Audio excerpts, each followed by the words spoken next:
Ah, le retour de la caméra, mec. Ça fait longtemps que j'ai pas filmé avec ce truc-là. La petite caméra que j'ai payée 400 balles pour au final l'utiliser seulement quand j'étais à Bali. Et puis là, ça y est, je reviens en France, je l'utilise plus du tout. Je suis un fainéant, mec. Je suis un fainéant, mec. Je suis en train de refaire les réglages. Ça fait longtemps que j'ai pas utilisé. Bon, tu peux voir, j'ai une petite tête de cul, mais bon, c'est pas grave. Mec, je vais te parler d'un truc. C'est vraiment juste une vidéo capsule, j'ai pas envie de... Enfin, je vais peut-être t'enseigner des choses, tu vas peut-être apprendre des choses aussi, tu vas peut-être voilà, retenir des termes, des informations que je vais te partager. Mais je veux juste te raconter une phase de ma vie que je suis en train de traverser actuellement. Et il faut que je te la partage parce que non seulement moi, ça me permet de pouvoir graver ce moment de révélation, de pouvoir tracer mon évolution, mais que toi aussi tu puisses te dire que finalement t'es pas tout seul. T'es pas tout seul à vivre cette épreuve, t'es pas tout seul à avoir des moments difficiles, et surtout t'es pas le seul à avoir des moments de révélation où tu te dis putain mais ce que lui il vit, ça ressemble un peu à ce que je traverse en ce moment, et ça veut dire que si lui il a réussi à s'en sortir, bah moi aussi, et je suis totalement d'accord avec ça. Là actuellement mec, je suis avec mon carnet. On voit pas très bien, mais voilà. J'ai noté, je suis en train de noter, je suis en train de refaire tout mon plan d'action, toute ma structure business, parce qu'avant, je sais si tu t'en rappelles, je faisais de l'accompagnement sur les relations hommes-femmes, quelque chose à laquelle ça avait fonctionné un petit peu, mais je me retrouvais plus dedans, je me sentais plus aligné. J'aime pas ce mot, mais voilà, c'est le terme utilisé. Je me sentais plus aligné dans ce que je faisais. J'ai eu des problèmes entre temps, j'ai traversé mec, une période, j'en parlerai plus dans d'autres vidéos, mais en fait, cette période m'a fait comprendre que, de un, j'ai beaucoup à apprendre. De deux, je dois mériter ce que je désire. Mais surtout, durant cette période, c'est là où j'ai vraiment amélioré ma résilience. Et c'est là où, justement, je pense que ma résilience et mon mental ont fait le plus d'efforts. C'est là où j'ai vraiment fait le plus d'efforts en termes de résilience mentale. En termes de résistance à la pression et tout, vraiment. Je t'en parlerai un peu plus. Là, je veux vraiment juste faire un point général. Je regardais des vidéos de certains comment dire, de certains de mes potes et puis d'un mentor, enfin d'un des mentors que je suis. Et en fait, je me dis qu'il y a quelque chose que j'avais perdu il y a quelques temps de ça. Attends, je vais baisser un peu la caméra parce que je vois que je suis un peu haut. Enfin, t'es un peu haut comparé à moi. Mais que, voilà, je ne trouvais plus l'énergie innovante que j'avais lorsque je faisais mon business, lorsque je faisais de la création de contenu. Pendant très longtemps, enfin, pendant très longtemps, c'était il y a un mois, un peu plus d'un mois. C'était il y a un peu plus d'un mois de ça, ouais. Pendant très longtemps, j'avais du mal à retrouver, du moins je sentais très très mal à l'idée de reprendre le salariat, d'avoir la petite vie stable et surtout de pouvoir, comment dire, de devoir rester en France ou du moins dans quelque chose où je vais devoir faire un peu des gestes de personnes lambda, si tu veux. Là, actuellement, là, je suis dans un logement probatoire, mais j'ai signé là dans un appartement, pour un appartement, et en fait, dans cet appartement-là, bah, comme il est vide, eh bien, on va le meubler avec ma copine. On va habiter ensemble. Notre but, c'est d'être dans cet appart pendant plusieurs années, et donc il a fallu que je fasse ces démarches. Comment dire, m'inscrire dans une banque locale, puisque avec Revolut, je peux pas faire des, comment dire, je peux pas faire des chèques, je peux pas retirer, non, encaisser des chèques, je peux pas prendre des rendez-vous chez un conseiller, je peux pas faire avoir des assurances et tout. Enfin bref, des choses que j'avais mis ça de côté depuis des années et que là je me retrouve à refaire ça. Je me retrouve à refaire ces actions que j'avais catégorisées comment dire, comme un acte de personne, j'ai envie de dire broquise, mais comment dire, de personnes où je pensais que quand tu fais ça, en fait j'étais persuadé à l'époque que quand tu fais ça, quand tu prends une banque locale, quand tu prends, comment dire, quand tu prends des assurances, quand tu vas dans un appart et que tu loues sur le long terme et tout, Pour moi, tu étais quelqu'un qui était pas pauvre, mais qui ne cherchait pas l'évolution, du moins qui voulait rester dans sa petite vie et tout. En soi, il n'y a rien de mal, mais pour moi, ça ne me correspondait pas. Et en fait, j'avais une mauvaise vision de ça. Je prenais du recul et je me dis que il y a bien un moment donné, il faut que tu aies ce point d'ancrage. Et on me l'a dit ça pendant tellement de fois, il faut que tu aies un point d'ancrage, peu importe où. Et c'est vrai que pendant cette dernière année, j'ai voyagé partout en France, j'ai voyagé dans le monde, j'ai fait Bali, Espagne, Bruxelles, donc la Belgique.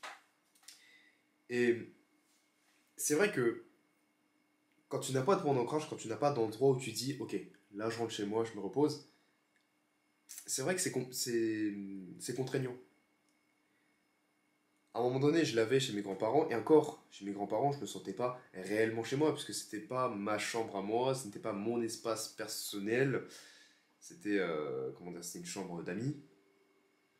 Et en plus de ça, bah, voilà, c'était pas non plus un endroit qui était propice à mon évolution. C'était une maison en pleine campagne, tandis que là, comment dire, c'était en pleine campagne, comment dire, en Bretagne, tandis que là, je suis à La Rochelle, je vais habiter en centre-ville, du moins mon appartement est à côté du centre-ville, c'est genre à 15 minutes à pied, donc à 15 minutes du travail où je suis. Là actuellement j'ai repris un boulot de barman, donc déjà je suis très reconnaissant parce que je pense que c'est le métier que je préfère le plus en termes de métier salarial, parce que voilà, je kiffe le truc. Et je me suis pas rendu compte à quel point c'était une vie que je voulais au moment où, comment dire, au moment où j'étais dans une période assez basse. Je me dis, bah, si jamais comment dire, je retrouvais une vie normale, mais dans ce cas-là, j'ai un appartement et puis je retrouve un métier en tant que barman. Et moi, je voulais le faire quand j'étais en Bretagne. Du moins, quand je voulais le faire, c'est-à-dire retourner en Bretagne et même dans mon ancien appartement. Tandis que là, c'est différent. Je suis à La Rochelle, donc vraiment de l'autre bout, enfin, à l'opposé du coup de la, comment dire, au niveau de la France. Je suis plus dans le sud là. Et je me dis, là, enfin, je vais être dans un appartement et j'ai un poste de barman. Et sauf que là, du moins pendant quelques jours, là, j'avais cette frustration de me dire que, ok, je vais tester ce métier, mais ça me casse les couilles. Ça me casse les couilles parce que je vais pas passer autant de temps que je souhaite dans le business, du moins dans mon projet. Et en fait, là, je prends du recul. Je prends du recul et puis je me rends compte que c'est ce que je désirais. C'est ce que je désirais et je suis très reconnaissant maintenant. Je suis très reconnaissant parce qu'en fait, c'est en ayant cette stabilité, c'est en ayant ce point d'ancrage que bah déjà juste dans le fait de travailler dans le salariat, que j'ai des entrées d'argent, que je puisse continuer à investir en moi, que je puisse pardon, payer mes factures, payer ma nourriture, une bonne nourriture, ok, même s'il faut que je mette 200 balles par mois, franchement, j'avais budgétisé avec ma copine, elle m'a dit mais toi c'est sûr t'en as pour plus de 200, je suis honnêtement, j'avais comment dire, planifié déjà, allez, 150 euros de courses pour moi perso, j'en ai probablement, en vrai, si je continue à ce rythme-là, en vrai, pour 200, voire même 250, ça m'étonnerait même pas. Et donc c'est pour ça, ça, le fait d'avoir cette stabilité, c'est quand même bien parce que t'as peut-être une stabilité qui te plaît pas forcément dans le sens où tu n'as pas pleinement ta liberté temporelle, mais comme j'ai conscience que je ne vais pas rester des années, je ne vais pas rester à bosser dans le bar pendant 5 ans, pendant plus de 5 ans, mon but c'est qu'à 25 ans je puisse être, comment dire, que je puisse être totalement libre, c'est-à-dire que je m'étais fixé un objectif que à 25 ans, je serai millionnaire.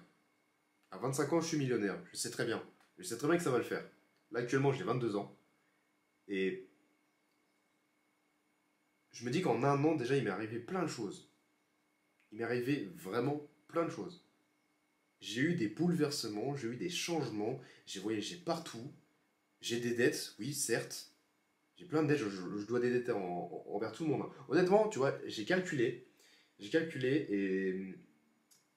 j'ai un peu honte de le dire, mais je l'assume totalement, je l'assume devant toi. J'ai plus de 12 000 euros de dettes envers des coachs, comment dire, des mentors qui m'ont aidé. Et encore, eux, voilà, on s'est arrangé parce que dire, c'est eux qui m'ont proposé ces solutions. Et puis là, actuellement, je suis en train de les régler. Je dois une dette aussi envers comment dire, un endroit où j'ai passé 2 mois avec deux entrepreneurs et tout ça, et à qui je dois les régler. Et je dois aussi des sous à l'État. Et franchement, tu vois, j'ai même aussi d'autres trucs, mais je sais plus ce que c'est. Mais bref, je me dis, j'ai 12 000 € de dette. 12 000 €, c'est quand même c'est quand même une certaine somme. Enfin, je pense que au moment où tu regardes cette vidéo, tu te dis, mais en fait, ce mec, qu'est-ce qu'il a fait enfin, comment il s'est foutu dans cette merde? Honnêtement, c'est juste mon ego. Et tu vois, aujourd'hui, je me dis que j'ai 12 000 € de dettes, et pourtant, je les vois pas comme un poids énorme. Parce que je me dis, 12 000 €, c'est quoi sur toute une vie? C'est un an de salariat. C'est un an de travail dans le salariat, pardon, où tu as un SMIC. C'est un an. Je me dis, en un an, si admettons, regarde, en fait, il faut juste prendre du recul. Si en un an, je ne dépense rien, en un an, toutes mes dettes sont réglées. Voilà. Mais comme j'ai des charges, comment dire, j'ai des charges à responsabilité, j'ai des courses, j'ai un loyer, j'ai des gens envers qui je continue d'investir, bah justement, comment dire, les coachs comment dire, mes mentors à qui je dois un montant, et bien là je suis en train de les régler. Et je me dis, ça veut dire que ma dette déjà est en train de diminuer. Et en fait, j'avais vu une vidéo comme quoi les dettes financières ne sont pas de réelles dettes. Les réelles dettes qui existent dans ta tête, maintenant justement, les réelles dettes sont dans ta tête, elles sont mentales. C'est-à-dire que si tu vois ça comme vraiment quelque chose qui te ronge de l'intérieur, te dire putain, je veux 12 000 €, ça me casse les couilles, et vraiment que tu es là à ne plus dormir la nuit, bah forcément que tu vas voir ça comme quelque chose d'énorme, tu vas voir ça tu vas mettre ça sur un piédestal. Et je me dis que, moi personnellement, je me dis cette dette, ok, elle existe, mais c'est pas quelque chose qui va me condamner à vie. C'est pas quelque chose qui est là, et puis va être, comment dire, et puis va me tuer ou me mettre pardon, dans des situations pas possibles. Non. Je sais que j'ai conscience que je dois de l'argent, bah très bien, je vais le faire. C'est tout. Je vois les choses de manière simple et le plus simplement possible. Je me dis, si je dois régler mes problèmes, bah, je règle de manière simple. Voilà. Comme ça, à un moment, enfin, même si comment dire, je rends les solutions simples, les problèmes seront simples. Voilà. Et vice-versa. Si tu te compliques la vie, si tu compliques tes pensées, tu compliques tes problèmes, bah, forcément que tes problèmes seront compliqués. Forcément que ta vie sera compliquée. Tandis que si tu fais les choses simplement, que tu restes posé, que tu prennes du recul sur tout ça, et que tu te dis, ça va pas me condamner, en soi je continue de vivre, j'ai la nourriture dans mon frigo, Dieu merci j'ai une relation avec qui ça se passe très bien, je continue malgré comment dire, le fait que je sois dans un métier salarial, dans un métier de salarié, pardon, et que je continue quand même à monter un projet à côté, je me dis franchement ça va. J'ai 22 ans, je suis pas, c'est pas comme si j'avais 40 ans que j'étais au chômage ou je ne sais pas où. Là franchement ça va. J'ai à peine fait la moitié de ma vie, même pas le quart de ma vie. Et voilà, je suis en train de bâtir les bases. Je suis en train de rebâtir un nouveau business. Je suis en train de, comment dire, de reprendre les vidéos déjà. Rien que ça, je reprends les vidéos. Et là, je me dis, en fait, tout peut bien aller. Et c'est là, tu vois, où je prends du recul. Pareil. En un an, j'ai voyagé tout autour du monde, j'ai closé des clients, j'ai rencontré des gens, j'ai eu des dettes aussi, j'ai vécu plein d'aventures. Juste en un an. En un an, tout peut arriver. Vraiment. En un an, tout peut arriver. Il peut arriver plein de choses. Je me dis que si en un an, j'ai su faire tout ça avec seulement 24 heures par jour, je me dis, si là j'ai cette stabilité, déjà du coup, ce sera un poids mental en moins. Je me dis, si j'ai cette stabilité, et que je travaille, que je continue à m'investir autant qu'à l'époque où j'avais commencé en investissant dans mon premier mentor, et que cette fois-ci, vu que j'ai des bonnes bases, vu que j'ai de l'expérience, vu que j'ai de la sagesse, vu que j'ai des connaissances, mais qu'en plus de ça, que j'ai aussi de l'XP. Je me suis répété, mais c'est pas grave. Je me rappelle le premier résultat que j'avais eu, c'était en 6 mois. En un peu plus de 6 mois, j'avais eu mon premier résultat, j'avais eu mon premier client. Et encore, c'était un petit prix et c'était très compliqué, mais je me dis, il a fallu plus de 6 mois pour que je signe mon premier client au moment où j'avais commencé le business de coaching.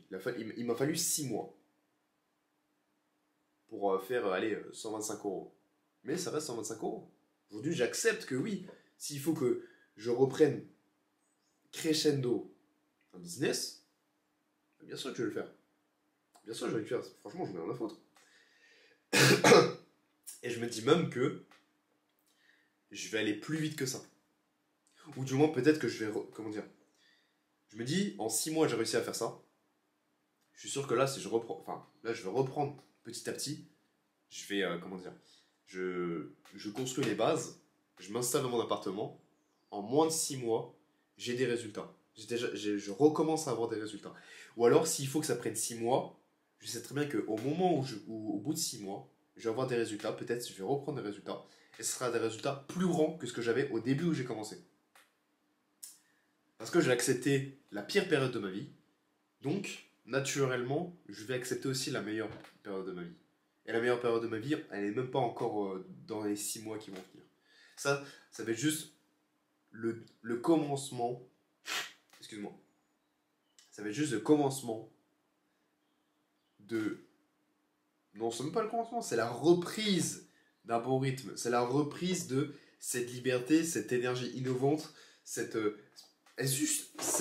flamme que tu as en toi. Tout simplement, cette énergie. Je sais très bien que voilà, dans les 6 mois qui vont venir, je vais la récupérer. Je vais pouvoir reprendre le business. Je vais pouvoir retrouver comment dire, un bon rythme de travail dans le salariat, salle, nourriture, business. Et puis après, il y aura un moment où le business va faire tellement de résultats, je vais gagner beaucoup plus avec le business que voilà, je pourrais partir. Et puis à la rigueur, tu vois, je me dis, peut-être qu'au début, je vais avoir un premier résultat. Admettons, je fais un mois à 2000 euros, le deuxième 2000 euros, le troisième 2000 euros. Et bah peut-être, tu vois, je me dis, bah, je pourrais partir du salariat. Ou alors, je pourrais très bien me dire, eh bien, je continue le salariat encore, allez, 1 an. Et à côté de ça, il y a quand même mon business. Comme ça, au moins, bah, je monte un capital. Je mets une épargne de côté. Comme ça, au moins, bah, ça peut rassurer quand même sur mon foyer. Et en plus de ça, bah, je peux continuer à investir. Je peux continuer à investir sur d'autres choses. Je sais pas, du matériel, bah, peut-être de l'ameublement, peut-être aussi des coachings. Et comme ça, au moins, ça va avancer encore plus. Donc franchement, là, tu vois, ce qui va se passer, c'est que je vais te vloguer vraiment toute ma vie, tous les jours. Ou du moins, là, ce qui va se passer, c'est que je vais faire une vidéo par jour jusqu'à, aller, le 31 décembre. Parce que le 31 décembre, c'est là aussi où mon CDI s'arrête. Mon CDD, pardon, d'essai s'arrête. Et on va voir si au 31 décembre, est-ce que j'ai déjà des résultats dans le business? Est-ce que je continue mon salariat? Est-ce que je gagne beaucoup plus que le salariat que le métier que j'ai là actuellement? Je ne sais pas. Peut-être que oui, peut-être que non. En tout cas, une chose est sûre, c'est qu'au 31 décembre, je ferai le point sur tout ce qui va m'arriver. Jusqu'au 31 décembre, déjà, je fais une vidéo par jour. Ok. Et comme ça, tu vois toute mon évolution. Je ne sais pas qu'est-ce qui va se passer. Je ne sais pas ce que je vais gagner, ce que je vais perdre. Honnêtement, j'en ai strictement rien à foutre. Je sais que je serai dans une stabilité et que dans tous les cas, je vois pas ça comme un truc où je me dis ah, c'est une zone de confort. Non, je me dis c'est une zone de stabilité où si jamais je tombe, et ben je pourrais me relever. Et que si jamais je rencontre une phase de friction, une phase difficile, c'est pas que c'est quelque chose de négatif, c'est juste un cycle qui se termine pour commencer un nouveau. C'est tout simple. Et c'est exactement ce qui s'est passé. Quand j'ai vécu ma pire période, honnêtement, c'était vraiment la pire de mes périodes. Et encore, non, je me dis c'était pas la pire de mes périodes, parce que il y a eu cette époque aussi où je me suis retrouvé à la rue. Et là encore, la période avant que j'arrive ici, c'était plus de la pression mentale, où je me dis que je pouvais rien faire. Mais ça va, je pouvais manger, je pouvais dormir dans un endroit chaud, je pouvais me laver. Honnêtement, ça va. Et donc je me dis que c'était peut-être une période qui était désagréable, mais je me dis en fait, aujourd'hui je me dis c'était juste la fin d'un cycle pour qu'un nouveau recommence. Et la preuve en est, là actuellement je suis à La Rochelle, je vais être dans un nouvel appartement, j'ai un travail, et là je reprends le business.